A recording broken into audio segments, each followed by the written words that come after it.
తెగల గొడవల్ని మత గొడవలుగా చెప్తా ఉన్నారు.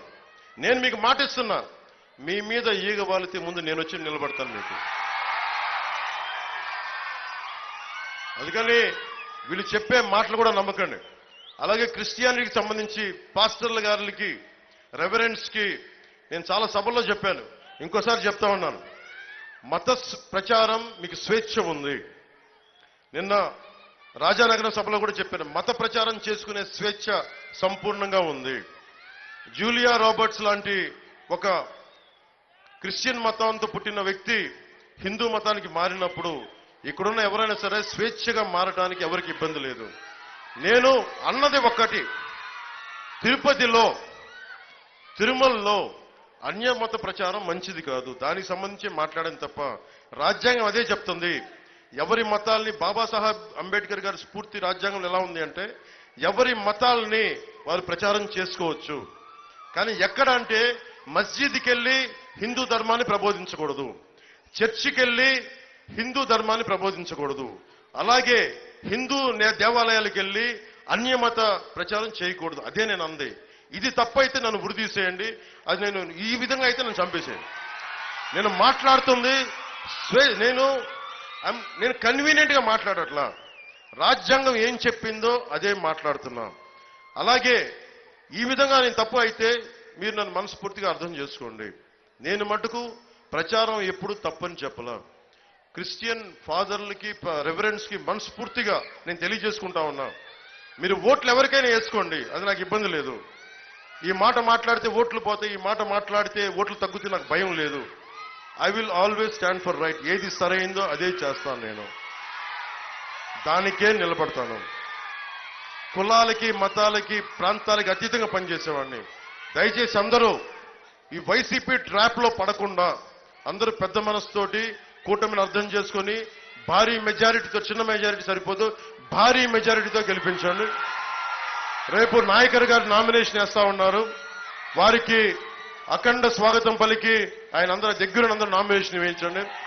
అలాగే భూపతిరాజు శ్రీనివాస వర్మ గారు నామినేషన్ సమయంలో కూడా ఆయన భీమలు వేస్తారు, వారికి కూడా మీ ఆశీస్సులు తెలియజేయండి. కమలం గుర్తు భారతీయ జనతా పార్టీ భూపతిరాజు శ్రీనివాస వర్మ గారు 23న నేను కూడా అదే రోజు వేస్తున్నాను. 23 నాతో కలిసి దానికి నేను పిఠాపురంలో వేస్తుంటే ఆయన భీమవరంలో వేస్తున్నారు ఎంపీగా. నేను తీయలేదు.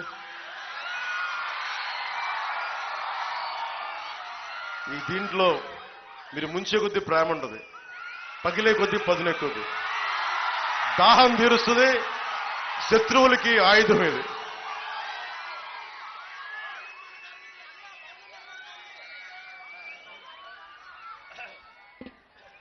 భవన నిర్మాణ కార్మికులు ఎక్కడ మర్చిపోతాం?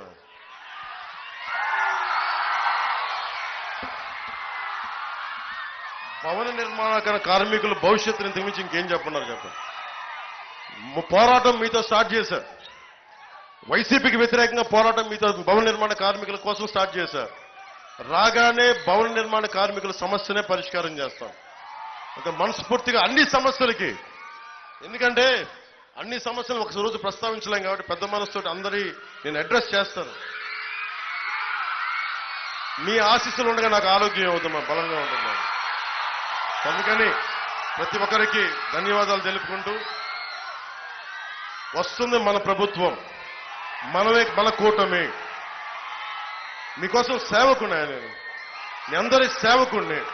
మీ కుటుంబంలోనే ఒకడొచ్చి రాష్ట్రం కోసం నిలబడితే అలాంటి వాడిని నేను ముందుంటాను, అందరినీ తీసుకెళ్తా. మొదటి దెబ్బ పడితే నాకు పడాలి, మీకు కాదు. సో మనస్ఫూర్తిగా మీ అందరికీ ధన్యవాదాలు తెలియజేసుకుంటూ సెలవు తీసుకుంటాం.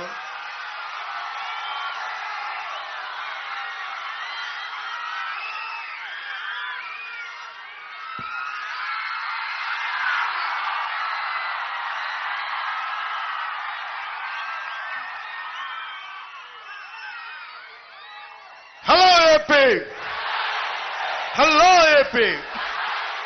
Hello, AP!